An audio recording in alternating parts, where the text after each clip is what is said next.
సిరిసిల్ల పట్టణంలో సిరిసిల్ల మున్సిపాలిటీ కుంటుపట్టింది.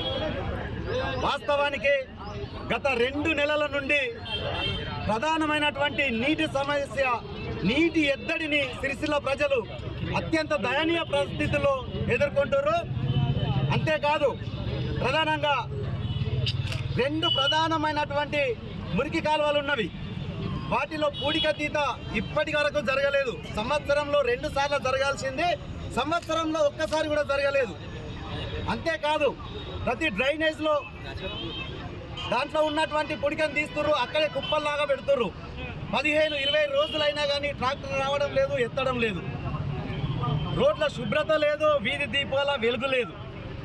ఇంత దారుణంగా కుంటుపట్టినటువంటి సిరిసిల్ల పట్టణ మున్సిపాలిటీని ఒక్కసారి కనువిప్పు చేయాలి అధికారులకనే ఉద్దేశంతో ఈరోజు సిరిసిల్ల పట్టణ బీజేపీ తరఫున ఇక్కడ ధర్నా చేయడం జరిగింది.